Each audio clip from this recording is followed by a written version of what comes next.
Hello everyone student, इस video में मैं आप लोगों को बताऊंगी writing technique for Indian economic service. और सबसे पहली बात, इंडियन इकोनॉमिक सर्विस का जो एग्ज़ाम होता है वो इंग्लिश मीडियम में होता है।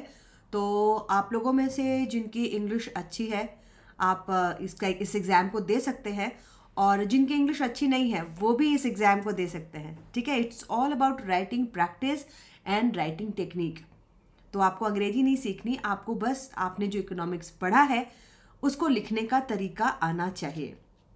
First of all, let me introduce myself student. I am doctor Shipra Srivastava. I am UGC NET qualified in a very first attempt and I'm PhD from Jammu University. My specialization is econometrics and mathematical economics, and my PhD topic was agricultural credit. And I have published my paper on Indian economics also. And this is my contact number 8439066995. You can message me on this number.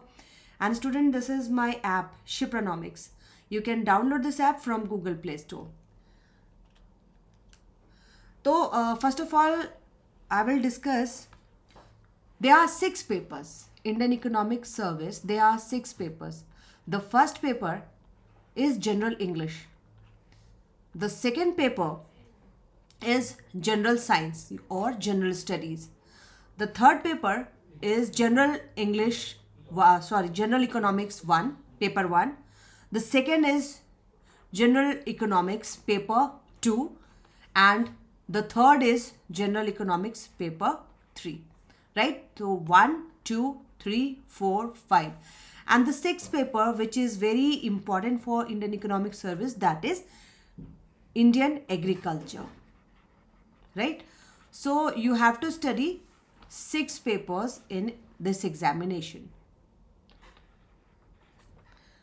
ठीक है, तो student, पहला paper आपका English है, general English. Second paper general studies. Third paper general English first, general English second, general English third, and Indian agriculture.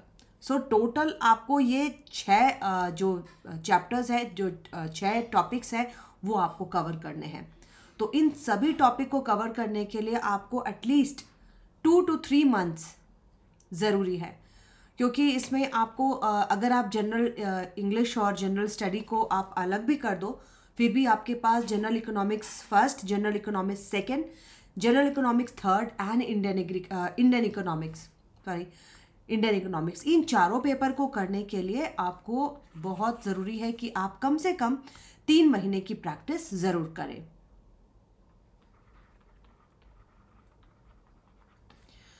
तो इसमें writing जो technique है वो बताने के पहले मैं आपको ये बताना चाहूँगी स्टूडेंट कि सबसे पहले इसका जो सिलेबस है ये काफ़ी डिटेल में है। आपको क्या पढ़ना है और किन किन टॉपिक्स को पढ़ना है, बहुत ही डिटेल में इंडियन इकोनॉमिक सर्विस का सिलेबस दिया हुआ है। तो सबसे पहले you have to cover the syllabus. ठीक है, इस पूरे सिलेबस में जितनी चीज़ें दी हुई हैं आप उन सभी को कवर कर लेंगे। इससे क्या होता है कि हमें इस पूरे सिलेबस पर एक कमांड हो जाता है। कवर करने के बाद स्टूडेंट, आप दूसरा टेक्निक जो है, मेक नोट्स।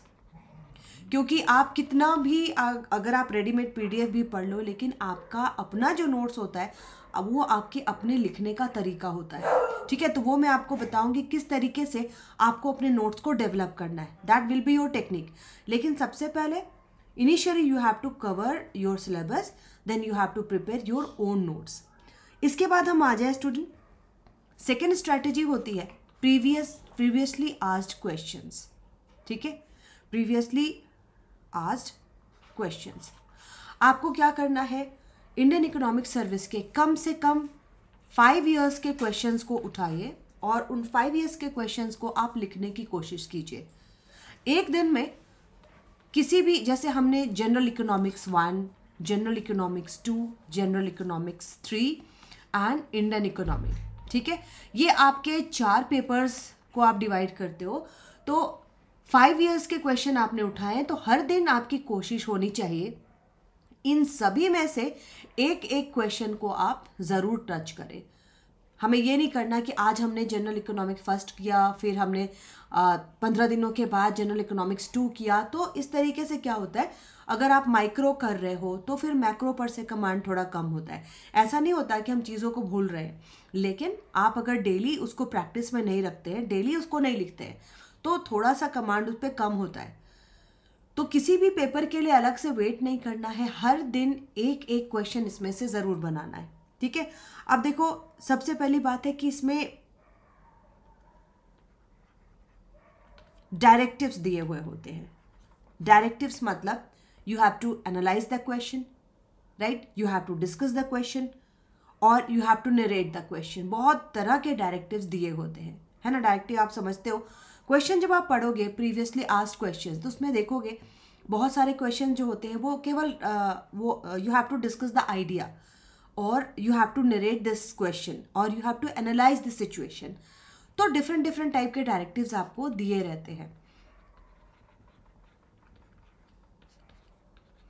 और इसमें जो सबसे मैं कहूँगी डिफ़िकल्ट, तो आई विल नॉट से कि दिस इज़ वेरी डिफ़िकल्ट, तो सबसे इम्पॉर्टेंट जो है वो है analyse the question.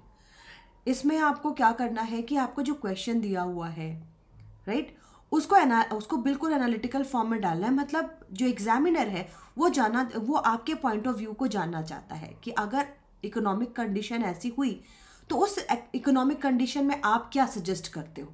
So this is very important, these questions are very important और इसको अपने अकॉर्डिंग आपको लिखना पड़ता है। तो देखो, अभी मैं आपको बता रही हूँ कि कैसा भी क्वेश्चन आए हमें उसको किस तरीके से हैंडल करना चाहिए। सबसे पहले आप जो इंट्रो लिखते हो, इंट्रो में आपको वो सारी चीज़ें डालनी है, जैसे जो क्वेश्चन आता है उसमें क्या आंसर हो सकता है। आपके इंट्रो से ही आपके आंसर का पैटर्न पता चल जाना चाहिए, ठीक है। दूसरी बात, यूज़ ग्राफ्स। आप कुछ भी लिखते हो, ग्राफ का यूज़ आप करते रहो। जहाँ भी आप ग्राफ डाल सकते हो। ग्राफ डालने से क्या होता है कि आपका जो आंसर है वो थोड़ा सा अलग हटके दिखता है, थोड़ा अट्रैक्टिव दिखता है। और ग्राफ जो है कई शब्दों को एक शब्द में समेट देता है ना।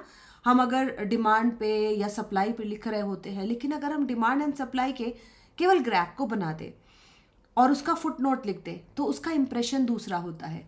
तो यूज़ ग्राफ वेरेवर नेसेसरी, ठीक है। यूज़ डाटा, जहाँ तक ज़रूरी हो वहाँ तक डाटा भी यूज़ कीजिए, ठीक है। और डाटा यूज़ करने के लिए हमारे पास डाटा होने भी चाहिए। तो आपको किस पे कमांड करना है, सबसे पहला इकोनॉमिक सर्वे, जो भी रिसेंट इकोनॉमिक सर्वे है उस इकोनॉमिक सर्वे को आप यूज़ कीजिए। 2023 चल रहा है, तो इकोनॉमिक सर्वे 2023 को आपको बढ़िया से एक एक उसके जितने भी डाटाज हैं उसको याद रखना है और उसको कहाँ पर यूज़ कर सकते हैं। लाइक एग्रीकल्चर से आपसे क्वेश्चन पूछा जाता है, तो एग्रीकल्चर के क्वेश्चन को उठाइए और एग्रीकल्चर का जितना डाटा है उस डाटा को जहाँ भी ज़रूरी हो वहाँ पे यूज़ कीजिए। And you have to write courtesy economic survey 2023। तो जो एग्जामिनर होते हैं उन पर आपका इंप्रेशन भी अच्छा जाता है कि इन्होंने इकोनॉमिक सर्वे से अपडेटेड डाटाज को यहाँ पर प्रेजेंट किया है, ठीक है। इसके साथ ही साथ स्टूडेंट बजट, जो भी लेटेस्ट बजट है उस बजट को भी आपको ध्यान देना है, उस बजट को भी आपको उसमें यूज़ करना है। तो ये सारी चीज़ें, इंट्रो आपका अच्छा होना चाहिए, ग्राफ यूज़ करना है, डाटाज यूज़ करने हैं। एंड स्टूडेंट कहीं कहीं पर बी क्रिप्टिक, जो आपको वर्ड लिमिट्स दी हुई है उन वर्ड्स लिमिट को बिल्कुल adhere to the word limits. Word limit से ज़्यादा लिखने की कोशिश मत कीजिए। और जब आप लिख रहे होते हो तो हाफ ऑफ द वे हम ये भूल जाते कि क्वेश्चन क्या था, है ना। ऐसा होता है, ये बहुत ही जनरल है, सभी के साथ होता है कि हम जब आंसर लिख रहे होते हैं तो क्वेश्चन क्या था, हम हाफ ऑफ द वे हम ये क्वेश्चन का एग्जैक्ट फॉर्म भूल जाते हैं। तो कभी आप जब आंसर लिख रहे हो तो बीच बीच में आपको क्वेश्चन पर भी ध्यान देना है, ठीक है। एक आध बार क्वेश्चन को दोबारा से पढ़ लिया तो आप देखोगे तुरंत से कि एक नया आइडिया आपको और मिल जाता है, राइट। और स्टूडेंट, एक और बात मैं बताना चाहूँगी, इंडियन इकोनॉमिक सर्विस की अगर आप तैयारी कर रहे हो, आपका इकोनोमेट्रिक्स पर कमांड होना बहुत ज़रूरी है। This is very decisive paper. Econometrics पर कमांड होना ज़रूरी है ना। और मैथमेटिकल इकोनॉमिक्स, ठीक है। इन दोनों को बढ़िया से आप देख लीजिए और इनसे अच्छे खासे क्वेश्चंस आते हैं। तो इकोनोमेट्रिक्स के लिए आप इस एग्ज़ाम में गुजराती की बुक को यूज़ कर सकते हो, और मैथमेटिक्स के लिए वन एंड ओनली आपको इसमें चियांग की बुक ज़रूर पढ़िए। ठीक है, तो स्टूडेंट आई होप मैंने आपको इस एग्ज़ाम से रिलेटेड काफ़ी अच्छे से इन्फॉर्मेशन दे दी है, क्योंकि आप लोगों में से बहुत सारे स्टूडेंट ये लिख रहे हो मैम आप बताएं कि किस तरीके से इसका जवाब देना है, किस तरीके से जवाब लिखना है। तो student this is the technique, और शुरुआत कर दीजिए। और जितने भी स्टूडेंट आप लोग इस एग्ज़ाम के लिए प्रिपेयर कर रहे हो उन सभी को देखो, this is a very serious exam, बहुत ही यूपीएससी कंडक्ट करती है और इसका लेवल, इसका स्टैंडर्ड बहुत हाई होता है। और इसमें प्रैक्टिस जितना कीजिएगा, जितना ज़्यादा प्रैक्टिस कीजिएगा उतना ही बढ़िया रहेगा और सक्सेस के आप बहुत करीब पहुंच सकते हैं। ठीक है, तो आज के लिए इतना ही student. Thank you so much, bye bye.